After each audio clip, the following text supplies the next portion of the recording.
RSSಗೆ ನಿರ್ಬಂಧ ವಿಧಿಸುವ ಪ್ರಿಯಾಂಕ ಖರ್ಗೆ ಅವರ ಪತ್ರದ ಬಗ್ಗೆ ನಾವು ಮಾತಾಡ್ತಾ ಇದ್ವಿ. ತುಂಬ ಜನ ಕೇಳ್ತಾ ಇರೋ ಪ್ರಶ್ನೆ, RSS ತನ್ನನ್ನು ತಾನು ಯಾಕೆ ರಿಜಿಸ್ಟರ್ ಮಾಡ್ಕೊಳ್ಳೋದಿಲ್ಲ ಅಂತ. ಅರೆ, ಪ್ರಪಂಚದ ಅತಿ ದೊಡ್ಡ ಆರ್ಗನೈಸೇಷನ್ನು, ಬಟ್ ನಾವು ನೋಂದಣಿ ಮಾಡ್ಕೊಳ್ಳೋದಿಲ್ಲ ಅಂತ. ಅವ್ರು ಎಷ್ಟು ದುಡ್ಡು ಬರುತ್ತೆ, ಎಷ್ಟು ದುಡ್ಡು ಹೋಗುತ್ತೆ, ಏನೋ ಎಲ್ಲ ಊರುಗಳಲ್ಲಿ ದೊಡ್ಡ ದೊಡ್ಡ ಆಫೀಸ್ಗಳು, ಬಿಲ್ಡಿಂಗ್ಗಳು, ಜಾಗಗಳು, ಅದರದ್ದು ಲೆಕ್ಕ ಏನು ಕೇಳೋದೇ ಬೇಡವಾ? ಇದನ್ನು ಇತ್ತೀಚೆಗೆ ಬಹಳ ಸತತವಾಗಿ ಈ ಪ್ರಶ್ನೆನ ಕೇಳ್ತಾ ಇದ್ದಾರೆ.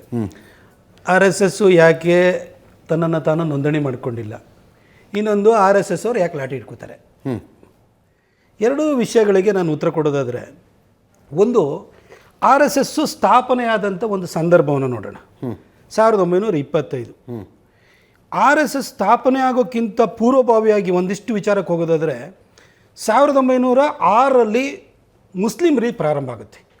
ಯಾಕೆಂದರೆ to protect the rights of Muslims ಮತ್ತು ಅವರ ಅಧಿಕಾರವನ್ನು ಪಡ್ಕೊಳ್ಳೋದಕ್ಕೋಸ್ಕರ, ಅವ್ರಿಗೆ ಹಕ್ಕು ಮತ್ತು ಅಧಿಕಾರವನ್ನು ಪಡ್ಕೊಳ್ಳೋದಕ್ಕೋಸ್ಕರ, ಅದನ್ನು ರಕ್ಷಣೆ ಮಾಡ್ಕೊಳ್ಳೋದಕ್ಕೋಸ್ಕರ ಮುಸ್ಲಿಂ ಲೀಗ್ ಪ್ರಾರಂಭ ಆಗುತ್ತೆ.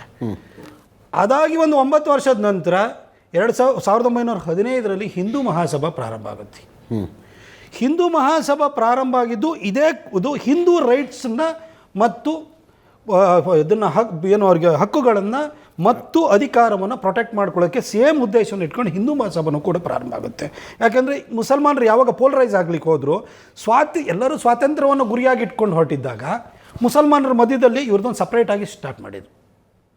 ಹಾಗಾಗಿ ಅದಕ್ಕೆ ಕೌಂಟ್ರಾಗಿ ಹಿಂದೂ ಮಹಾಸಭಾ ಬಂತು. 1919 ಬಂತು. 1919ರಲ್ಲಿ ಅಂದರೆ ಎರಡನೇ ಮಹಾಯುದ್ಧ ಮುಗಿದಂಥ ಸಂದರ್ಭದಲ್ಲಿ ಟರ್ಕಿ ಏನಿದೆಯಲ್ಲ, ತುರ್ಕಿ ಬ್ರಿಟಿಷರ ಕೈವಶವಾಯಿತು.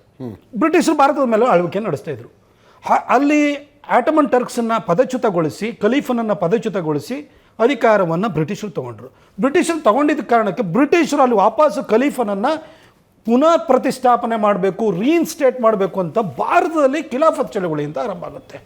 ಅಲ್ಲಿ ಎಲ್ಲಿಯವನ ಖಲೀಫಾ, ಅಂದರೆ ಇಸ್ಲಾಮಿಕ್ ರಾಷ್ಟ್ರಗಳಿಗೆ ಅದೊಂಥರ ನಾಯಕನ ಸ್ಥಾನದಲ್ಲಿತ್ತು, ಧರ್ಮಗುರು ಆಗಿದ್ದವನ ಖಲೀಫಾ.